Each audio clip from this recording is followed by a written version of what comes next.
primeiro a falar nesse painel será o senhor Raul Fernando Beck, da CPQD. Raul, por favor.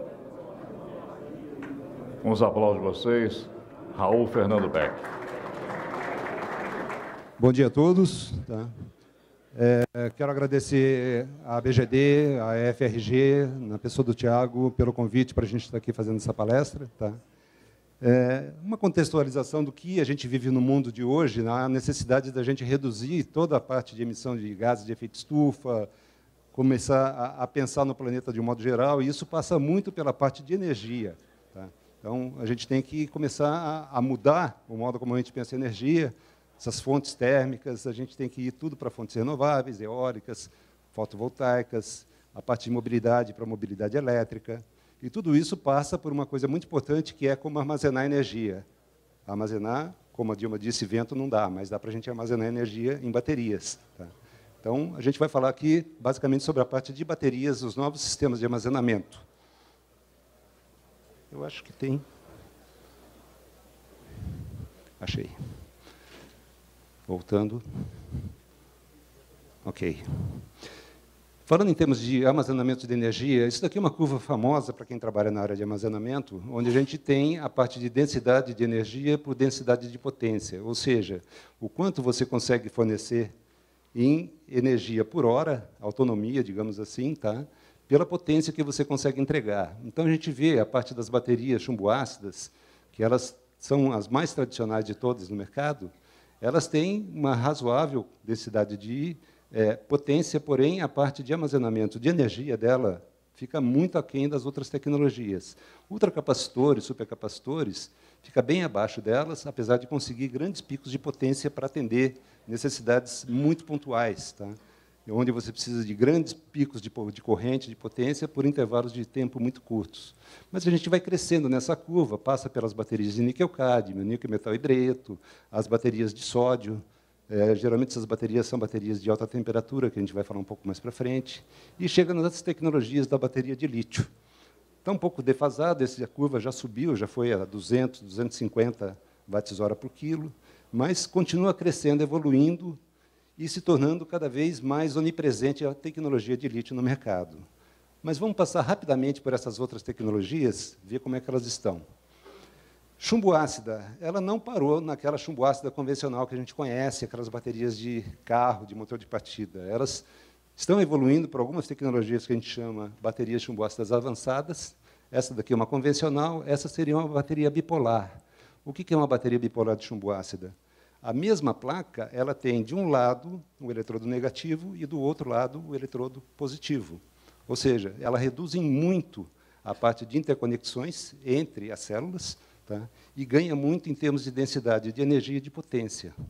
Outro tipo de bateria é a bateria que o pessoal chama de chumbo-carbono. Em vez de você ter praticamente só chumbo na bateria, você dopa ela com chumbo, com carbono, onde você consegue efeitos, além da parte de armazenamento de energia propriamente dito, entre as placas, você consegue um efeito capacitivo entre elas, que aumenta muito a densidade de potência.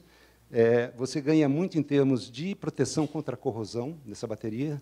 Então, ela vai ganhar muito em termos de profundidade de descarga que você pode trabalhar, ou seja, aquela faixa operacional da bateria que você carrega ela a 100%, até quanto você pode descarregar. Numas baterias chumbo-ácidas convencionais, como essa, geralmente a ciclagem que a gente faz, você usa 20% da capacidade armazenada. Nessas outras baterias, você já pode usar 60% até 80% dessa capacidade. Tá? Mas elas ainda estão em níveis, digamos, TR4, TR5, ou seja, não estão maduras, não estão prontas ainda para o mercado, apesar de a gente já ter alguns fabricantes produzindo baterias de chumbo-carbono, alguns fabricantes produzindo baterias bipolares, porém o preço dela ainda está salgadinho. Tá? Eu vou passar rapidamente essa parte de vantagens e desvantagens, porque senão a gente não vai chegar até o fim, tá, dos slides.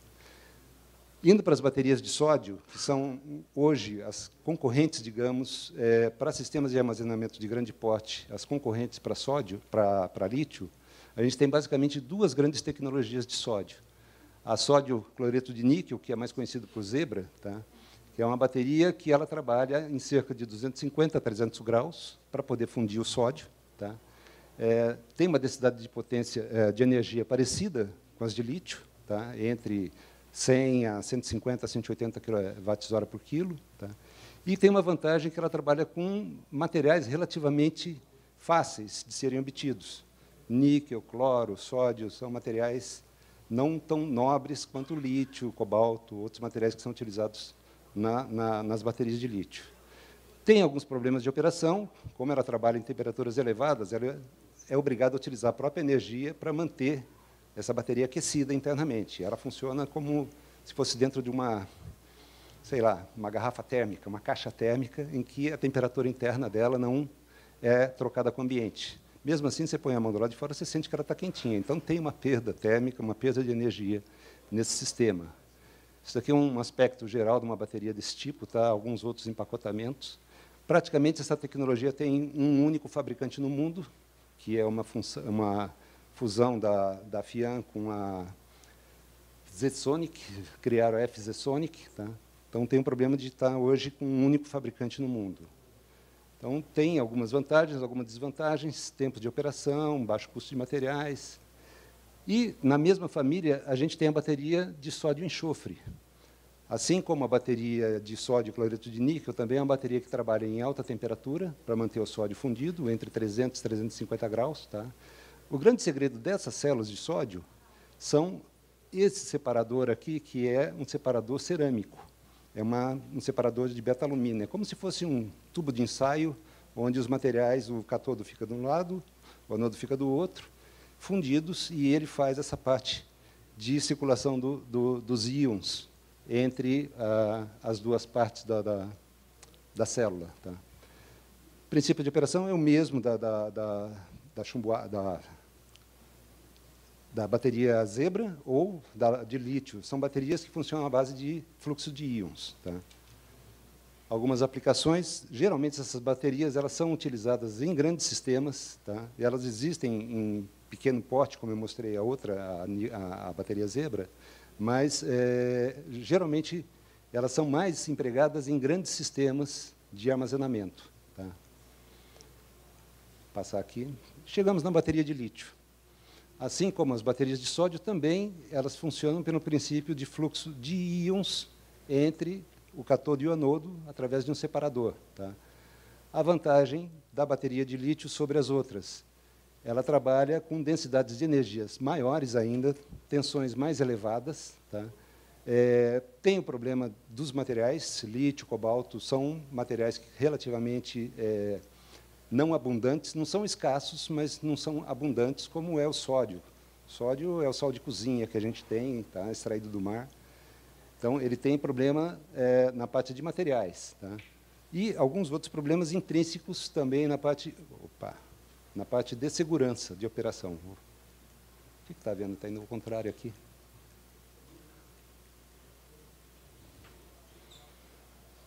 Não está funcionando.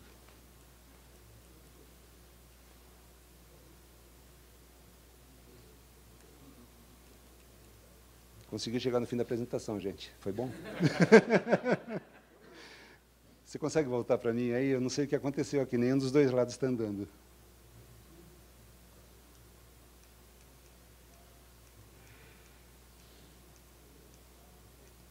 Ok.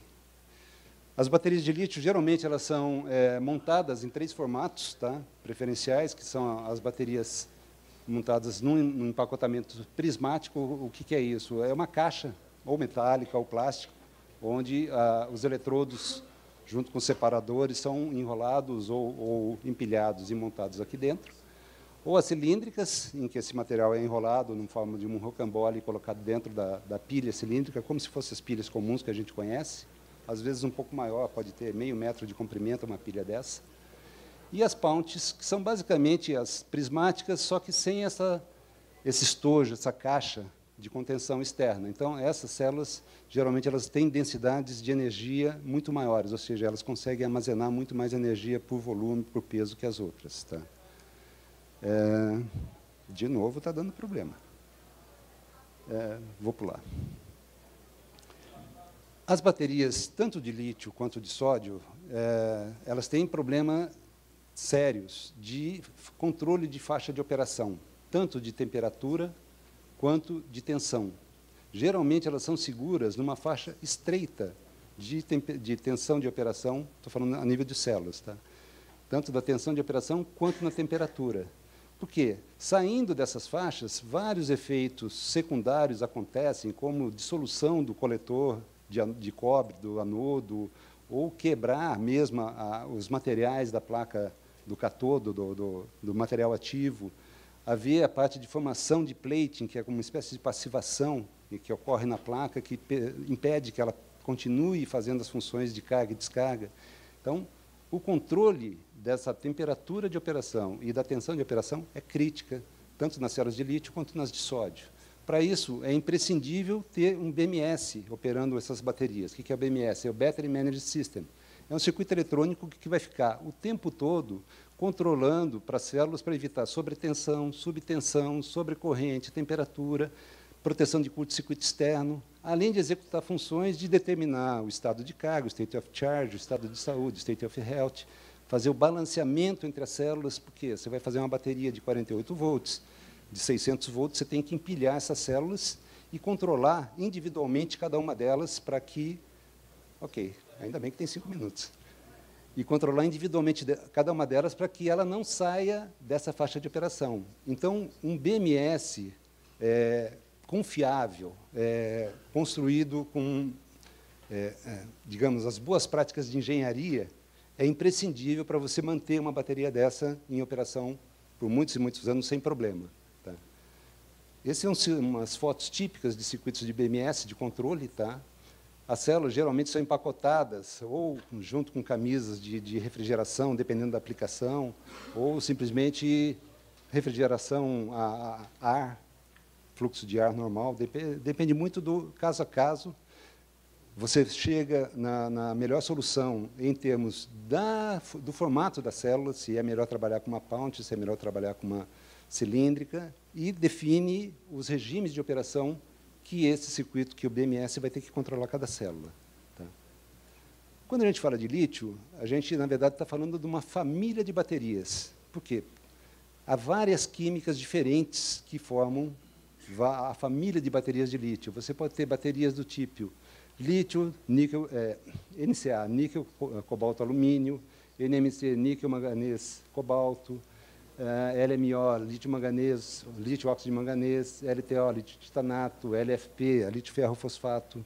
Cada uma dessas famílias dá características diferentes para cada uma dos requisitos, dos parâmetros que vão ser decisivos para a decisão da aplicação dela. Você quer uma bateria que tenha pouco volume, muita energia, ou seja, uma bateria para carro, que seja muita autonomia num pequeno espaço, então você precisa de energia específica muito elevada. Então, uma NCA chega, uma NMC chega, uma lítio manganês já não vai chegar, uma LTO não vai chegar, uma LFP não vai chegar. Então, a gente vê para cada grandeza densidade de energia, densidade de potência, segurança, performance, vida útil, custo. Não existe uma única química que consiga ser melhor em tudo. Se existisse, resolvia o problema de todas as baterias. Tá? Então, isso é o que se busca. Uma química que consiga ser ótima em custo, em energia, em potência, em segurança, em performance, em vida útil. Isso ainda não existe. É o que se pesquisa, é o que se busca. Tá? Olhando rapidamente algumas características aqui, esse aqui eu vou passar, porque vai ficar a apresentação depois, vocês podem ver para cada uma dessas químicas, como elas se desempenham em termos de densidade de energia, densidade volumétrica, aqui é peso, aqui é volume, ciclabilidade, tem células que vão a 12 mil ciclos, outras não passam de 500. Essa aqui é dos nossos celulares, as lítio-cobalto, além de ser as mais perigosas também, é as que suportam menos ciclos. Mas, por outro lado, é as que ocupam menos espaço. Então, é que tem a maior densidade volumétrica. Então, por isso que se usa ela nos nossos celulares, para serem pequenas. Né? E, por aí, a gente tem várias classificações. Desenvolvimentos. Tá? Para onde vai o mundo? Busca de novas gerações, tanto de anodo quanto de catodo. Hoje, os anodos, geralmente, são grafite, alguns carbonos, tá? Hard carbon, algumas coisas desse tipo, ou as lítio-titanato, óxido de titânio, mas se busca outros óxidos de metais, fosfetos, nitretos, sulfidos, que permita ganhar potencial na célula e ganhar capacidade, ampere-hora por quilo. Tá? Até chegar, o que se imagina, o limite são as células com o anodo de lítio metálico. Por que já não se parte direto para ela? Porque o lítio metálico, o lítio, ele é um material que, em contato com o oxigênio do ar ou com umidade, ele explode. Ele pega fogo espontaneamente. Tá? Então, por isso que todas as células de lítio-íon trabalham com óxidos de lítio, não com lítio metálico. Mas a busca é por fazer as células usando o lítio metálico puro, que é onde a gente vai conseguir as maiores densidades de energia nas células. Tá? Já existem protótipos dessas células, já o laboratório tem funcionando, só que ainda não tem um nível de desenvolvimento industrial para ela chegar ao mercado, para ela ser comercial. Mas vai se chegar lá. Tá? Do mesmo modo, falando em catodos, também se desenvolve diversos tipos de catodos. Desde que começaram as pesquisas, as primeiras células de lítio-cobalto, em 1980, que é a que a gente usa no nosso celular, vários tipos de combinações de catodos, tá? Como eu falei lá no começo, o óxido de manganês, os óxidos metálicos, ferrofosfatos, ou metal-fosfato, pode ser ferro-fosfato, cobalto-fosfato, níquel-fosfato, manganês-fosfato. Todas essas células, o pessoal estuda e está evoluindo nas composições, visando conseguir células mais seguras, com maior durabilidade, maior vida útil. E tempo esgotado? É uma pena. 2 minutos para mim. Conseguir trazer as células para uma condição de cada vez maior densidade de energia, com mais segurança e menor custo. Esse é o grande desafio que se busca nas células, no desenvolvimento de novas células. E existe um roadmap para os próximos 5 anos, lítio com anodo de silício, baterias de lítio-enxofre, lítio-ar. Então, isso são desenvolvimentos que se espera para os próximos 5 a 10 anos. Tá? Passando rapidamente, saindo das baterias como a gente conhece, que são baterias, digamos, sólidos, tá? Eletrodos, anodo, catodo, sempre sólidos, nós temos baterias em que o anodo e o catodo, na verdade, são líquidos. Tá? Essa aqui é uma bateria de fluxo de vanádio. Por que de fluxo? Porque o anodo e o catodo são líquidos que são bombeados para dentro de uma célula onde é feita a troca iônica. Então, você consegue, com esses eletrodos líquidos, altíssimas densidades de energia e de potência também. Porém, eles ficam grandes. Isso daqui são células típicas, tá? De baterias de vanádio, fluxo de vanádio. Aqui, um pequeno pote experimental onde mostra um stack dessas células com os 2 eletrodos, digamos assim, líquidos, positivo e negativo, que são circulados nesse stack para gerar energia. Mas já é uma aplicação que está surgindo no mercado, geralmente para grande porte. Tá? Então, aqui a gente vê, nas várias grandezas, como que a chumbosta avançada, a zebra, a lítio-íon, mesmo a fluxo de vanádio, como é que elas desempenham. A lítio, ela domina na maior parte das aplicações, em tensão, em densidade de energia, em temperatura de operação, claro, a zebra, porque ela trabalha em temperaturas muito altas, 300 graus. Eficiência, a lítio continua sendo a mais alta. Número de ciclos, as de vanádio são as mais altas. Tá? Então, isso aqui é um básico de comparação entre essas diversas tecnologias. E o que vem acontecendo com o lítio, que a gente vê que de 2010 a 2017, 2018, houve uma queda do custo do quilowatt-hora da bateria de $1.000 para cerca de 200, 220. Se projeta que, quando chegar em 2025, isso daqui vai estar na faixa de $109. Chegando nessa faixa de $100, o custo de um veículo elétrico vai ser exatamente o mesmo de um veículo a combustão. E aqui não vai ter mais espaço para veículos a combustão no mundo.